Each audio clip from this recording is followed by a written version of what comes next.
Sua carreira acadêmica começou na Universidade de Brasília, onde se graduou, fez mestrado e se tornou professor.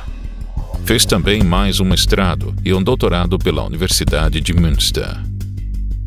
No final dos anos 70 e início dos anos 80, passou no concurso e atuou como oficial de chancelaria do Ministério das Relações Exteriores, primeiro em Brasília e depois em Bonn, na Alemanha. Entre suas publicações acadêmicas está sua tese de doutorado escrita em alemão.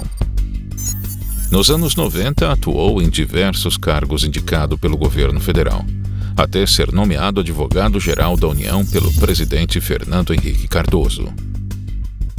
Seu nome ganhou projeção nacional pelas contribuições na reestruturação da Advocacia Geral da União.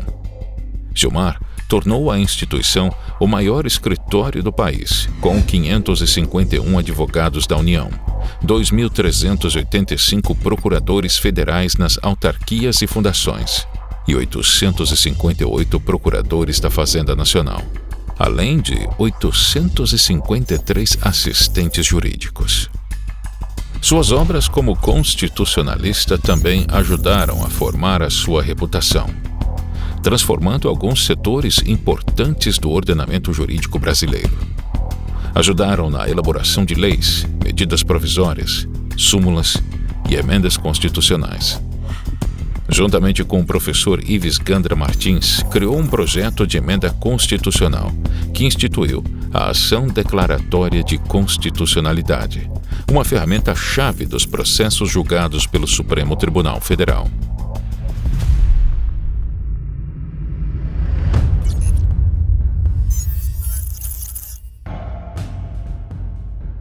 O senhor se arrepende de ter indicado Gilmar Mendes ao STF e Renan Calheiros ter sido seu ministro da Justiça? Mas eu não creio que a gente possa julgar ex post, que depois que passou o fato, eu me arrependo. Eu me arrependo de muitas coisas, certamente. Mas tem que ver nas condições por que foi a decisão. No caso do Gilmar, foi decisão técnica. Então não adianta me arrepender ou não me arrepender. Já está feito. Anos mais tarde, na véspera da sua posse como presidente do STF, Gilmar determinou o arquivamento de 2 ações de improbidade administrativa contra Pedro Malan e José Serra, 2 ex-ministros da gestão de Fernando Henrique. Em uma série de postagens no seu blog, o jornalista Paulo Henrique Amorim criticou a soltura do empresário Daniel Dantas, autorizada por Gilmar Mendes. Em um dos posts, publicou uma paródia de uma campanha publicitária de cartão de crédito para criticar a medida do ministro. Em outro artigo, o jornalista faz denúncias sobre Gilmar Mendes, chamando ironicamente o ministro de Gilmar Dantas. O jornalista questionou por que ele aceitou favores de outro advogado em viagens internacionais. Afirmou ainda que Gilmar havia sido acusado pelo sócio de crimes fiscais e questionou por que soltou o Dr. Roger Abdelmaci. Paulo Amorim se referia ao habeas corpus concedido por Gilmar Mendes, que revogou a prisão preventiva do médico. O ministro argumentou no habeas corpus que, pelo fato de seu registro profissional de médico estar suspenso, não haveria possibilidade dele praticar os abusos novamente e, por isso, não seria necessária a prisão provisória. Denúncia. Aumentou para 61 o número de mulheres de vários estados brasileiros que acusam o médico Roger Abdelmaci de assédio sexual. Mas o médico, um dos maiores especialistas brasileiros em reprodução assistida, diz que as mulheres sofreram foram alucinações de conteúdo sexual. A culpa seria do anestésico usado nos exames. Promotores acusam o médico de zombar do Ministério Público. Em novembro de 2010, foi condenado a 278 anos de reclusão por estupro e atentado violento ao pudor. Foi preso e ficou detido por 129 dias, até conseguir um habeas corpus no Supremo Tribunal Federal. O ex-médico Roger Abdelmaci vai cumprir prisão domiciliar durante a pandemia de coronavírus. A advogada de defesa, que também é mulher do ex-médico, alegou que, além da idade de 76 anos, Abdelmaci tem problemas cardíacos e respiratórios. No texto, o jornalista ainda pergunta por que o ministro soltou Daniel Dantas 2 vezes. No processo de corrupção ativa em que Daniel Dantas foi condenado como mandante da extorsão estão todos os detalhes da negociação em que Humberto Braz e Hugo Ticcaroni tentam corromper um delegado da Polícia Federal. Os dois ofereceram $1 milhão ao policial para excluir o banqueiro das investigações da Operação Satyagraha, que apurava crime de lavagem de dinheiro e evasão de divisas. Gilmar Mendes ingressou com 2 ações de danos morais contra essas postagens, alegando que Paulo Amorim feriu sua honra e induziu o leitor a concluir que era corrupto e comparsa de Daniel Dantas. Em uma terceira ação, o jornalista foi condenado a indenizar o ministro por causa de uma postagem em seu blog de uma imagem associando Gilmar Mendes ao nazismo. Em 2016, Gilmar Mendes e Paulo Amorim discutiram novamente na justiça uma postagem sua na internet.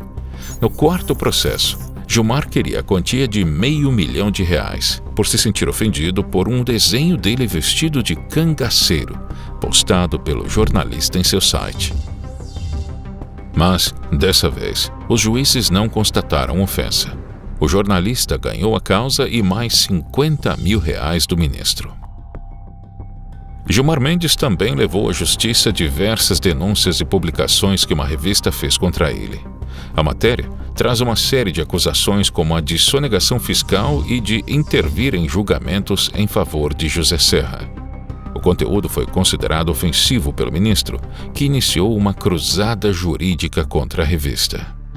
Outra reportagem ainda aponta supostas relações do ministro com o ex-senador Demóstenes Torres e o bicheiro Carlinhos Cachoeira.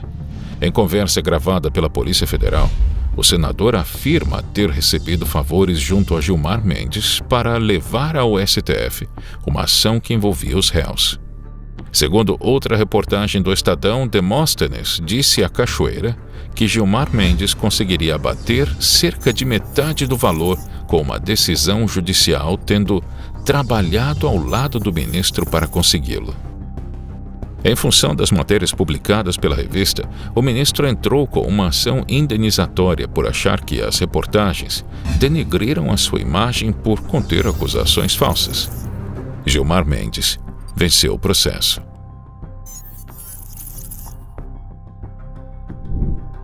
Em 2012, Gilmar Mendes pediu à Polícia Federal a abertura de investigação contra o Wikipedia no Brasil, por citar a matéria da Carta Capital em sua página como fonte.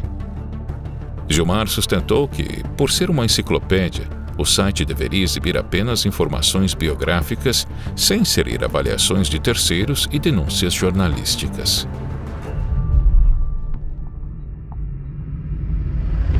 A suposta relação entre Gilmar Mendes e a JBS preocupava juristas quando os processos contra a empresa chegaram ao STF.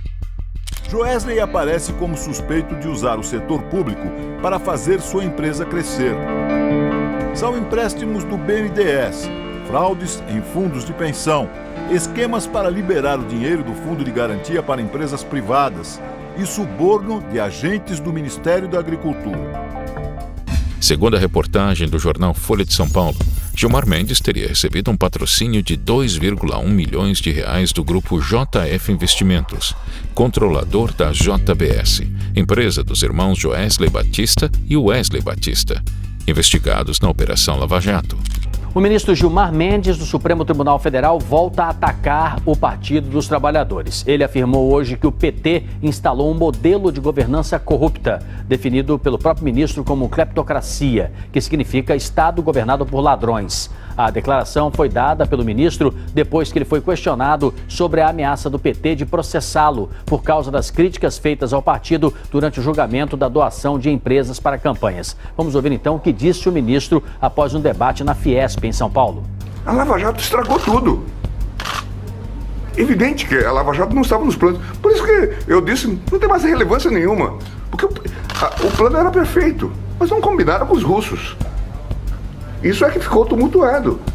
A Lava Jato revelou o quê? Eu disse isso.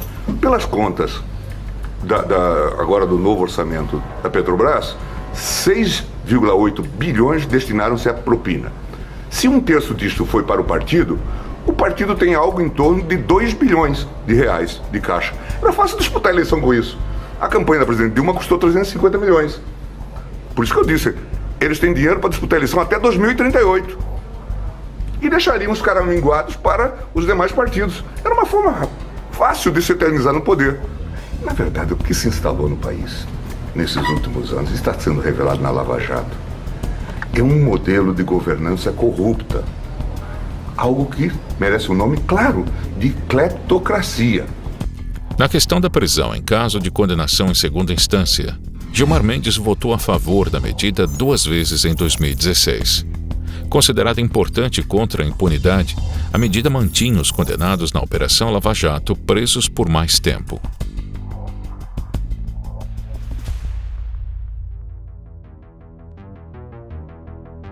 Mas, com o tempo, o ministro inverteu suas posições e passou a ser um crítico voraz à Operação Lava Jato.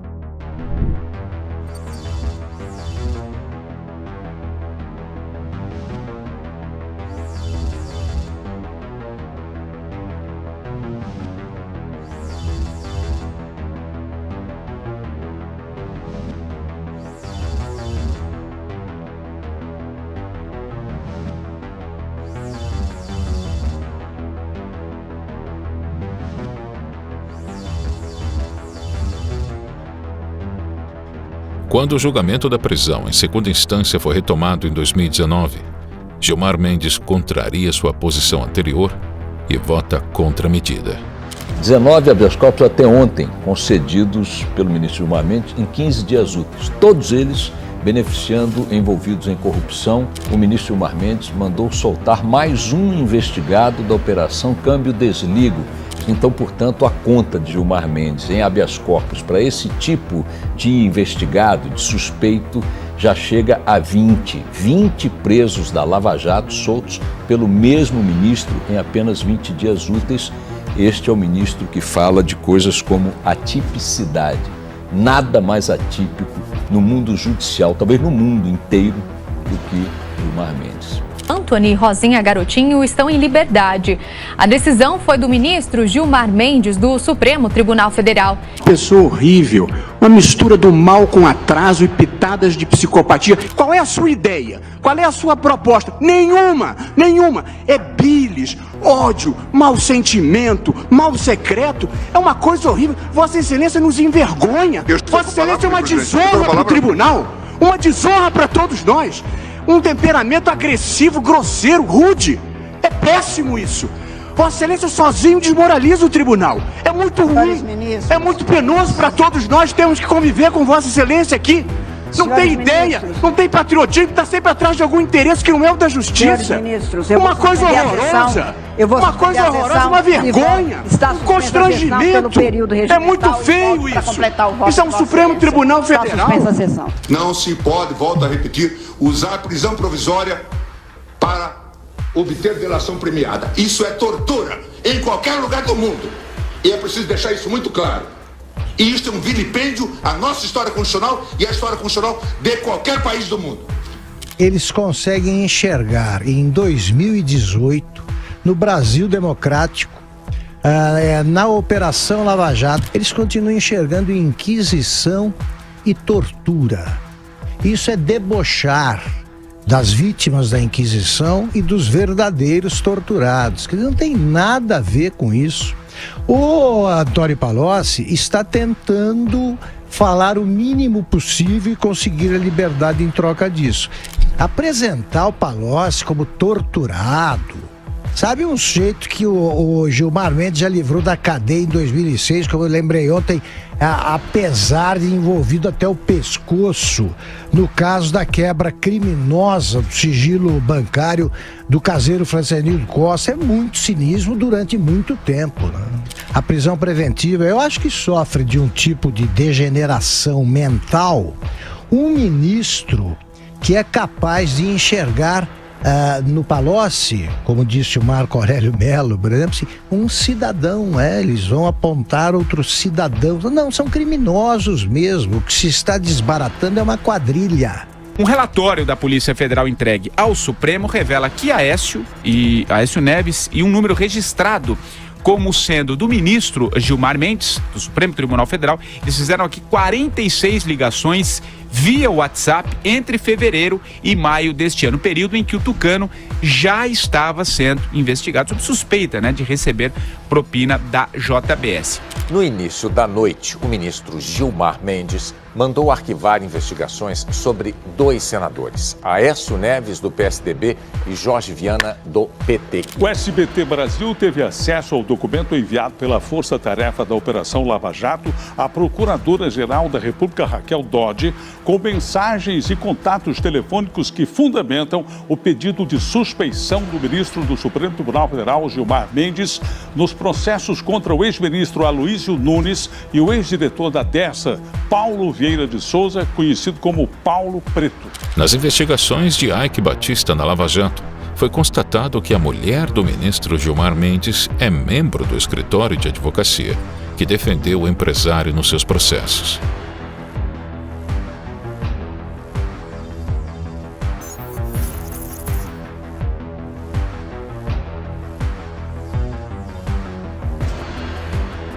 Apesar da relação da mulher do ministro com o réu, Gilmar Mendes não se declarou impedido para julgar o caso.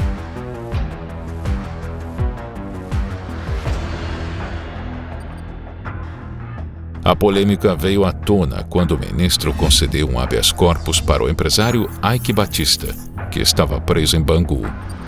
O ministro do STF, Gilmar Mendes, é novamente o centro de uma polêmica entre os integrantes do Supremo. Dessa vez, o embate foi com o ministro Marco Aurélio Mello. O ministro Marco Aurélio Mello se declarou impedido de julgar ações defendidas pelo escritório de advocacia em que uma sobrinha dele atua. A decisão irritou Gilmar Mendes, que nos últimos dias foi surpreendido por um pedido de impedimento feito pelo Procurador-Geral da República para atuar no julgamento do habeas corpus de Eike Batista. A resposta de Gilmar foi dura. Sem citar o nome do colega, o ministro disse que os antropólogos terão uma grande surpresa quando forem estudar algumas personalidades no futuro. Descobrirão que elas nunca foram grande coisa do ponto de vista ético, moral e intelectual.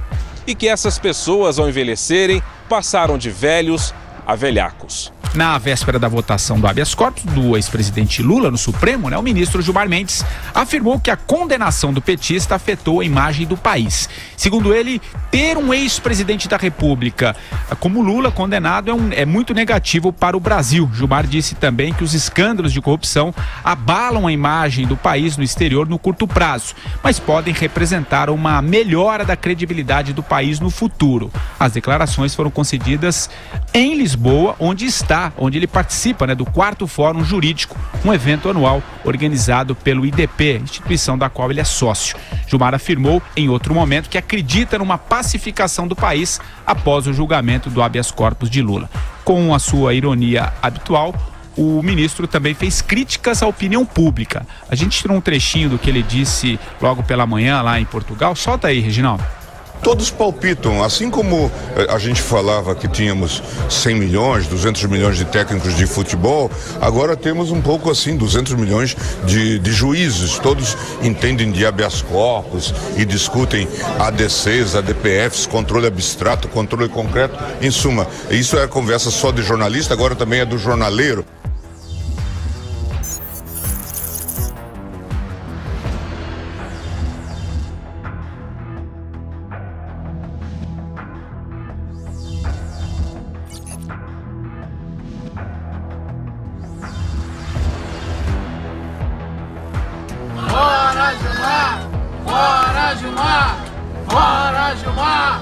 Soldar corrupto e ficar aqui num país que é tranquilidade pura, né? É muito bom, né, Gilmar? Você acha que isso é bom para os brasileiros?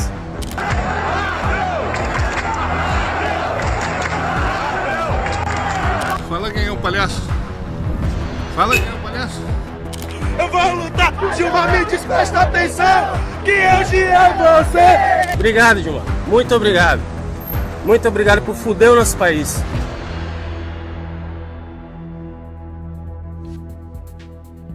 A Receita Federal abriu investigação para apurar crimes fiscais praticados pelo ministro do Supremo Tribunal Federal, Gilmar Mendes. Entre as suspeitas, a de que ele e a mulher, Guiomar Mendes, estariam envolvidos num esquema de lavagem de dinheiro.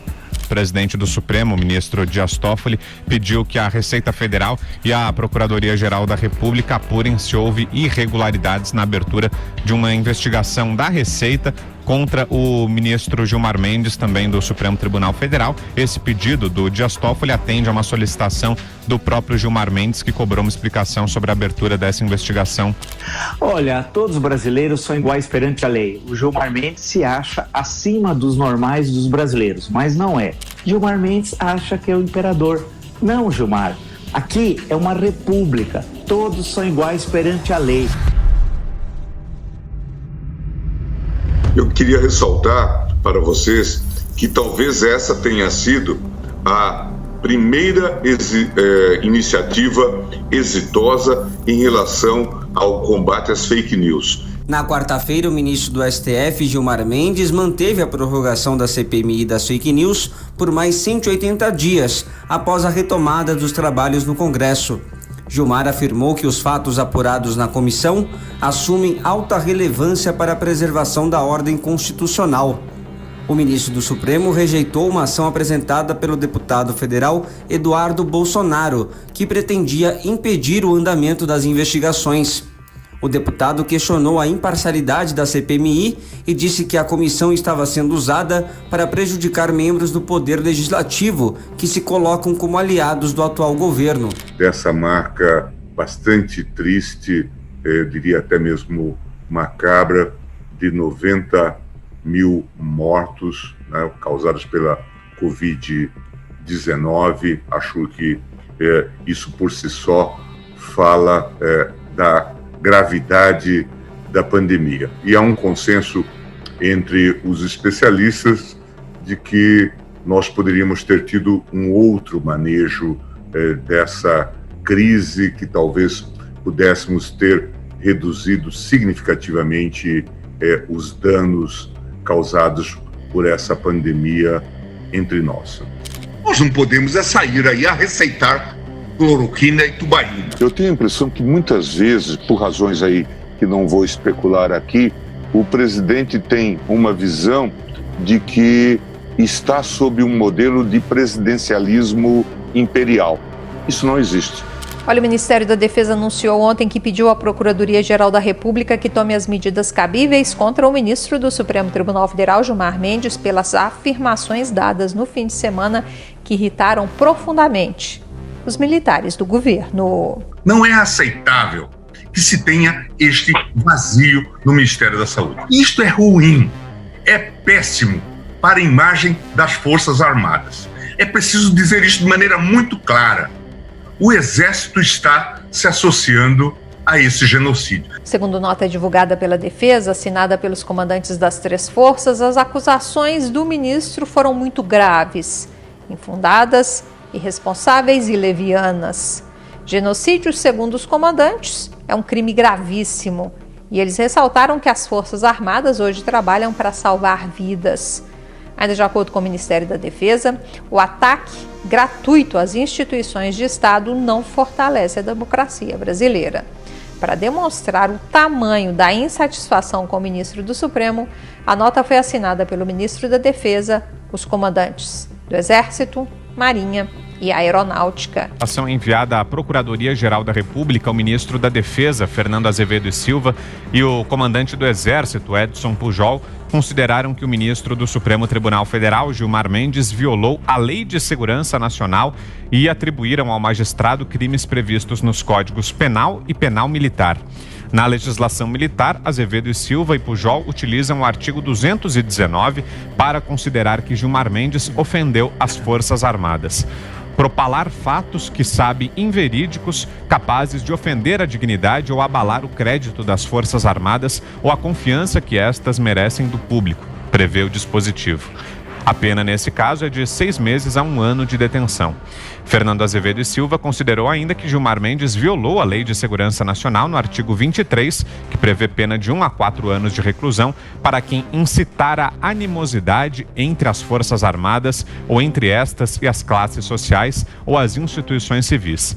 Também foram apontados os crimes de calúnia e difamação nas legislações civil e militar.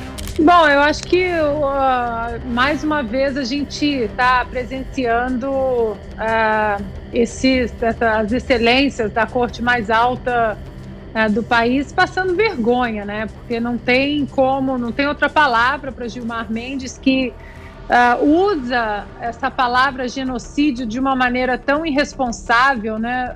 Membros da corte mais alta do país que deveriam ser exemplo, principalmente no cuidado histórico das palavras, da maneira como elas são usadas, em respeito principalmente àquelas pessoas que foram vítimas, né, de reais genocídios. Então hoje a gente vê que ministros como Gilmar Mendes, eles entraram na turma do momento, a turma do cancelamento, a cultura do cancelamento que repete as palavras genocídio, fascista, racista, nazista, como se repetisse uma palavra corriqueira.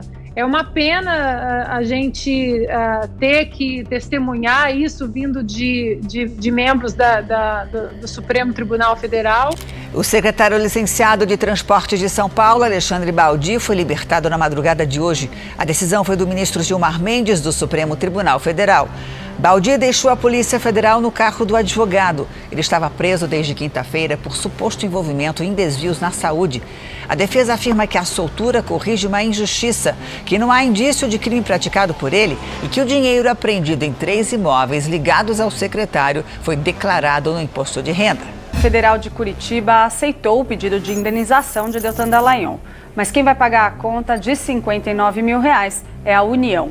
Isso porque a ação foi movida contra o Estado sob o argumento de que Gilmar Mendes agiu como servidor público. O ministro criticou o procurador e a Lava Jato em entrevistas e também em sessões do tribunal. O brasileiro terá que pagar a indenização que o Gilmar Mendes deve ao Deltan Dallagnol. Quer dizer, nem mesmo coçar o próprio bolso eles precisam, porque tem agente para isso. O ministro Gilmar Mendes, ao soltar o corrupto secretário de Transportes de São Paulo, do também corrupto João Dória, Alexandre Baldi, qual foi o motivo? O mesmo de antes, quando ele vendia e continua vendendo sentenças. Ele vive de grana, Gilmar Mendes. É ministro corrupto. Nós queremos saber como você tem 20 milhões de patrimônio. De onde você tirou esse patrimônio? De Mega Sena? De herança de quem você tirou, Gilmar Mendes? Foram das sentenças que você vendeu, seu canalha! Das sentenças que você vendeu! Então a soltura de Alexandre Baldi foi por grana, por negócio, com telefonemas de Marconi Perillo, ex-governador de Goiás, e João Dória. Ele viaja 12 vezes por mês a Portugal ao dinheiro de vocês. Vocês pagam a passagem aérea dele de primeira classe.